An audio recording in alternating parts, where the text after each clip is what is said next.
Hi, and welcome back to the Drama-Free Healthy Living podcast. I'm your host, Jess Cording, and I'm so excited that you are joining me for today's episode. I was really looking forward to this conversation. As some of you who have been with me for a while may have heard me talk about in the past, like I have definitely had my own struggles with burnout and overworking and, toxic productivity. And this is a topic that it's been so great to see it covered more in the media and more resources coming out on this topic. So today's guest is an expert in addressing toxic productivity. So today I am speaking with renowned New York-based psychotherapist and founder of WellGuide, which is a digital community for mental health awareness, Israa Nasir. So we go deep into this topic. So a little bit about Israa. She is a NYC-based psychotherapist, writer, founder of WellGuide. She also speaks in her book, which is called Toxic Productivity: Reclaim Your Time and Emotional Energy in a World That Always Demands More. She talks a lot about how our relationship to productivity is informed by so many different aspects, and how by focusing on emotional regulation and building awareness of triggers, getting a handle on why we always feel the need to be doing something, how that can help us change our habits and develop a healthier relationship with productivity. You guys are going to love this episode, I think. She has so much wisdom to share. And if you like this conversation, please take a screenshot of yourself listening, tag us on Instagram. All the stuff you need is in the show notes to get access. You can please buy the book. It is such a great resource. Without further ado, I'm really excited to welcome you to today's podcast episode. Welcome to Drama-Free Healthy Living with Jess Cording. I'm your host, Jess Cording. I'm a registered dietitian, health coach, and author, and I'm here to help you streamline your wellness routine and establish a sane, more balanced relationship with food and fitness so you can reach your goals without losing your mind. On this podcast, we'll talk about nutrition, exercise, self-care, mindset, and more. I'll be bringing you interviews and expert insight on the topics that matter to your health and wellness. Israa, welcome to the podcast. Thank you for having me. So I was so excited to speak with you. This is a topic that is so relevant to my client base, my audience, my own life. This is a really wonderful book, and I was just so excited to get to chat with you today about toxic productivity. Thank you. Yeah, it's been a nice journey writing it because it comes from like my own experience as well. And you do such a great job of illustrating that through the book, kind of sharing client experiences, your own experience. Was there like a moment where you were like, this needs to be a book, or was it something that came about over time? The book came about a little bit more organically over time. The topic was something that definitely was a moment in my life where I was starting to realize that there was there was just like a lack of balance in my life. And I wasn't feeling well and I didn't know why and I couldn't figure it out. And it was not a mood issue. And I was then forced to kind of take a look at my habits. And that led me to some research around why we do the things we do and what makes us feel good. But it was coming from a place of me trying to understand like why I wasn't feeling fulfilled. Like, why did I feel so underfulfilled, even though I was doing so many things? And the book happened a little bit more organically because I was talking about this on my platform. I was doing a lot of workshops on the topic. I did a couple of newsletters and that eventually then became like, oh, hey, like this could be a book. Amazing. And I think a lot of people may be familiar with this, but might not know exactly that they are struggling with toxic productivity. And I would love for you to share with our listeners just how you would define that. Yeah. So toxic productivity is when our relationship to productivity, it becomes connected to the way we view ourselves. So if you think about it, like productivity is an outcome of the habits that we do, right? It shouldn't be the thing that defines you. But when we are in this mindset, essentially three dynamics are taking place. One is you are extremely driven by outcomes only. So you are pursuing for the sake of pursuit. And you don't stop to question why you're pursuing the outcome. You're just pursuing it. The second is the pursuit is priority. So your wellness, your health, your relationships, whether you are having fun, like those things that are so important in life don't matter. And the third is how good you feel about yourself, how comfortable you feel with other people about your self perception is tied to your outcomes. So, whatever it is that you're pursuing is feeding your self worth. And when those three things come together, we develop a really unhealthy relationship with productivity and achievement. You do such a great job in this book of just showing different ways that can show up. That was something that I was really struck by as I was reading this. And I know that there are a lot of really rich ones in the book that people can read for themselves, but I'd love if you could share just a few ways that toxic productivity might show up in our personal and or professional life. So the decision to add personal examples, like how it shows up in like dating or parenting, was very intentional. I want people to realize that this is not just a mindset we bring to work. Unfortunately, because of the way we live now, this is a mindset that shows up in every domain of our life. And so one really good one is wellness habits. And a lot of us are taking the same mindset of toxic productivity, of feeling good if you get the achievement, pursuing for the sake of pursuit, and like the very relentless, like, let's just keep doing it, taking that mindset into our own wellness, into our own health. And I mean, you work in healthcare and it's important to measure things. It's important to measure progress, right? But I've noticed that people with their wellness have become hyper fixated on optimizing efficiency, measuring everything. And that has started forcing people into pursuing wellness just relentlessly. And I think it's making people unhealthy. And I talk about this in the book through the example of self-care, right? Like people are packing in self-care because they feel like they have to do it. It's a checklist. Other people are doing it. They're not good enough if they're not doing these wellness habits or self-care habits. But it's really like not actually nourishing them. It's not actually giving back. So I think that's a really insidious way that toxic productivity is showing up right now in current culture. Oh, absolutely. I see that all the time in my work. And to be completely transparent, I've talked about this a little bit on this podcast, but when I was like deep in my, I don't know if I want to call it fertility journey or spiritual quest, there was a time where I was using 5 different fertility tracking apps every damn morning. And I was also in a phase in my career where I was so hard on myself, trying to do so much. Not that that's a new trend or something that I'll probably ever manage to fully get a handle on, but it was, I got to this point where I was like, this is not helpful. This is beside the point. This is counter to what I'm trying to achieve. And, as a healthcare professional, it's like, we're not immune either. And this is, we do live in a culture where it's so pervasive and so drilled into us that we must be doing so much. And I love the subtitle of your book, by the way. Yeah. Like just the way that, like, yes, I feel like our society is always demanding more of us, whether it's in our personal life or in our career.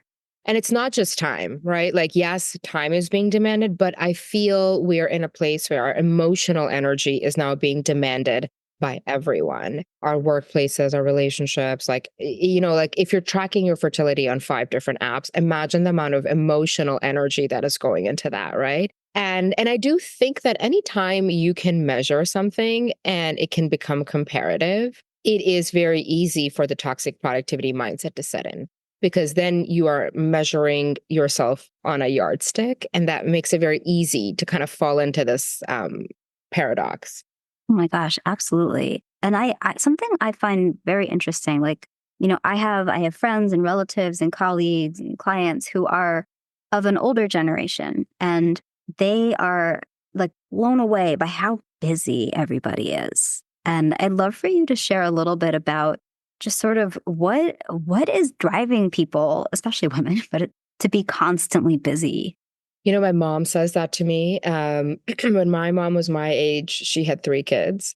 I have 0 kids. And yet she says to me, she's like, you seem so much busier than I ever was, even though she was a full-time working woman, 3 children, right? Like, that's a lot of busyness. But she looks at me sometimes and she's like, how are you so busy? And I think the time that we're in has really changed our relationship to availability, right? And so whether it's work availability or personal relationships, the reason we're so busy all the time is because people have access to us at all times. And access now means availability. So if you read my text, you're available to respond. If you get the email, you're available to reply. It doesn't matter if you're on vacation. So we're constantly trying to do a lot of things at the same time, right? Have you ever been to a dinner with somebody where they have one eye on the phone, right? Oh, yeah. Right. So that kind of stuff makes us feel busy. And so I think like the changes in work culture, technology, our own understanding of like what we should be doing has all contributed to being busy, but not necessarily being productive. The last thing I'll say, we feel a lot of pressure to do a lot more things because we have access to more comparison points than ever before in human history. And when we see our peers doing something, it is very natural to think to yourself, oh, wait, I should be doing this too. And you see this in like the most trivial things like holiday decor, right? People become hyper fixated on holiday decor because they start seeing other people do it on their Instagram feeds or their social media feeds because they're like, oh, they're already doing this, or they've got the tablescape ready, or they decorated the door, or, kids have these little boards now and everyone's putting it up on Instagram. So I have to do it too because I can't be left behind. So it's genuinely like in every domain that it comes up. Oh my gosh, absolutely. I recognize it in my own life. I hear about it from my clients, and what they are, the kind of the comparison is constant. And what about, and something I was really drawn to in your book, the way you talk about some of this things like feelings of self-worth or uncertainty and things in that realm. Like, how might that be playing a role? Yeah. One of the things that I notice about myself is when I feel like a lack of control in a situation, right? Like in a workplace or whatever, that triggers a lot of productivity for me. So sometimes productivity habits and triggers it in an unhealthy way, not in like a healthy way, because I'm using productivity habits to cope with the fact that this is a situation that is out of my control, that I have a little bit of uncertainty. So I'm trying to bring control into my life by doing things like by committing a lot, and it gives me a sense of a false sense of control. And, when we do have a lot of uncertainty in our life, it is easier to do than be and feel. Because if you stop doing, then your feelings are going to come up, and nobody wants to sit with their feelings. I'm a therapist. Like, I'll tell you, like, nobody wants to sit with their feelings. There are times I don't. And of course, like, you don't want to be sitting with them all the time. But productivity has become like a coping tool for us, for avoidance, for, kind of repressing your feelings, for clawing back a sense of control in an extremely uncertain world. And that's when we're just doing for the sake of doing. And the self-worth piece operates a little differently. Self-worth and the connection between self-worth and productivity sets in very early in life. I think that piece is something that kind of like it becomes our foundational worldview if you are raised in a home where achievement equals acceptance. Like good grades means you'll be loved, right? You are praised. You're the better kid. You're better than your sibling. Like we learn very early that we can barter achievement for like acceptance and belonging. And so it starts developing very early, and then it continues. And I think that's why right now I'm reading a lot about like the millennial identity crisis, because a lot of millennials are like kind of aging into middle age right now. But millennials were very much raised in this like achievement oriented mindset. But because now they don't have the structures in the same way anymore, it does create this like identity crisis, because like, who am I if I'm not getting achievement? Like, who am I if you are not praising me for being good? And that connection is so deep. And that's like I think like this is something I really hope people take away from the book, is that this is life's work. It's not something you're going to check off a list and arrive, at this like moment of enlightenment and just stay there. This is life's work. We continue to do it. And I think that that's a very empowering and beautiful thing. I do see that mindset come up where there is this idea that success is like a place like a destination that you get to and you stay there. And whether we're talking about, nutrition, exercise changes or mindset changes or emotional work, like it's a process. Like, I've talked very openly on this podcast and in my writing about how my PTSD journey has informed some of my own habits related to like overworking and and I'm turning 40 in 2025, so I can relate to everything you said about, the millennials and the identity crisis and the achievement. And, I think that something I have found in my own journey is that the self-awareness and like calling myself out when I see it coming up, that's a big improvement from where I was maybe like 8, 9, 10 years ago.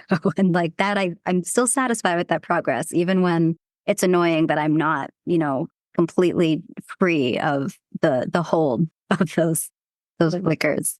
Yeah, and I don't think the flickers ever really go away if you were really foundationally raised with that. And so in my work, whenever I'm practicing as a therapist, like this is a really important part of my work with people, is that we are not trying to make the quote bad feelings disappear because we don't have control over that.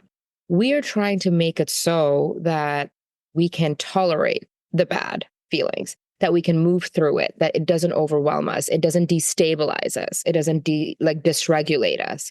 And so, when I work with people who have anxiety, that's like the biggest thing is you might always hear the little whisper, but it won't have influence over you. Like that's the goal. The goal is that it's not that, oh, I should never have a negative feeling again. It's I'm not scared of my negative feelings. Thank you so much for sharing that. Because I do feel like a lot of people who maybe have not gone through therapy or not familiar with sort of how it works or what the goals are, like I think there is still this expectation that people go to a therapist to like fix themselves or to make the bad feelings go away. And I love what you shared about, making them more like less scary or like that you feel like you can deal with them. Like that is so valuable to just build that resilience.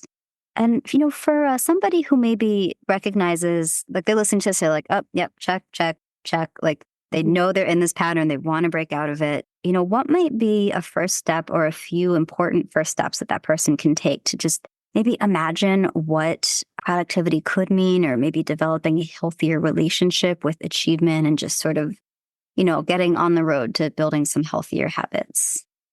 Shifting out of like a paradigm that you have existed in forever is very challenging.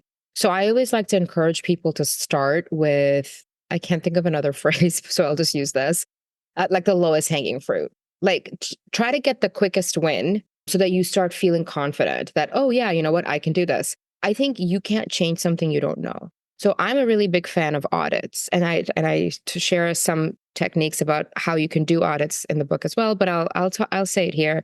Doing a time and energy audit is going to give you so much insight about how you operate. Because when we are in the toxic productivity mindset, we're on autopilot. So we don't have a lot of awareness of what we're saying yes to, how it's making us feel, what else we could do. Like it's impossible to imagine an alternative scenario if you don't actually know what your scenario is right now.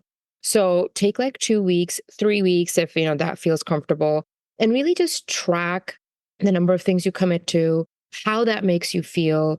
At the point of having to go and do something, do you rather wish that you didn't say yes to it, right? Track your mood, like morning, afternoon, evening. That's it. We'll keep it super simple. Like we're not trying to get into too many emotions, but like, are you feeling happy? Are you feeling satisfied? Do you feel energized? Like all of those things. And you can do like a time energy audit. And then when that's done, look back and look for patterns or themes. Something I found in doing this was that I never looked at my calendar holistically. I just said yes. I just said yes. And I wasn't looking to see what I'm doing before, what I'm doing after. If I just saw an empty time slot, oh yeah, I'm free Wednesday evening. Sure, we'll do this. But the fact that I'm committed Monday, Tuesday, Thursday, and Friday, like I'm not looking at that. And so that's a pattern that I realized. And that's something that I had to break because overcommitting is a really big part of toxic productivity. So I think a time energy audit is like a good place to start. And you want to just get an idea of the landscape that you have built for yourself. And sometimes, we're doing things that we don't have to do. We're doing things because they're just legacy things. You've been the person who hosts every year, so you're just the person who hosts every year, right? Like we're not really questioning these things.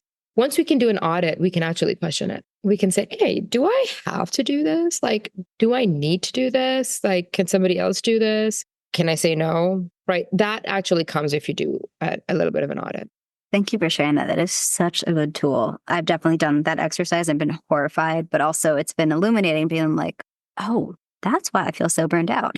Yeah. And like for me, the last time I did an audit like that, it was a really helpful tool in figuring out what I could delegate to an assistant. Cause I was like, oh, wow, these are all these things I'm trying to do that I don't have training to do. I don't have time to do. And yet I'm still trying to do all of them. Like, Yeah. that's just one very like work specific example. But one thing I love that I started doing it with my clients as well, maybe like, I don't know, like 8 or 9 years ago. And I found really good results with them. And I do this in my own life is I always tell people to put your own name on your calendar because it's so like, to your point, there's that urge, like when we see blank space to just be like, oh yeah, I'm free. Like I can do something then, but not kind of looking at like what might be around it or like what's going on the day before and the day after and just something that I still do.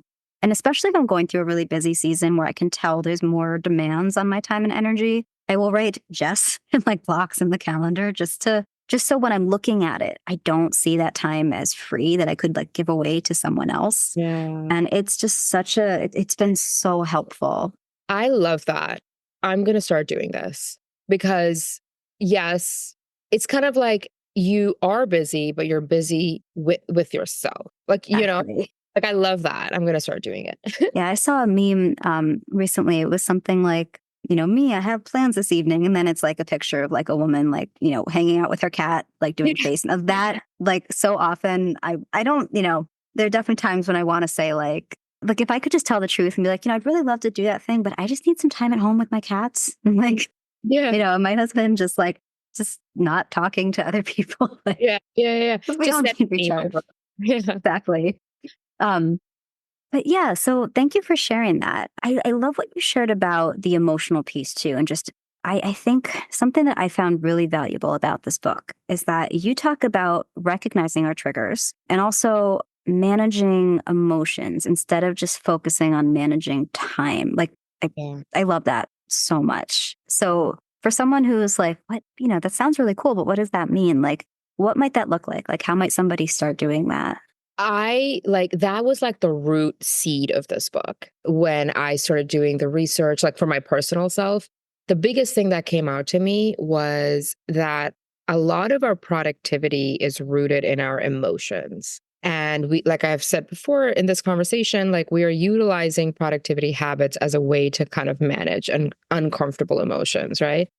And time management or organizational skills are behavioral activities, right? They are behavior changes that we do to influence the world around us. And it's very important to have good time management. It's very important to have organizational skills. However, those are the things that don't actually improve your productivity unless you have resolved the emotions that are actually driving the productivity habit. And I think that is like a thing we don't talk about.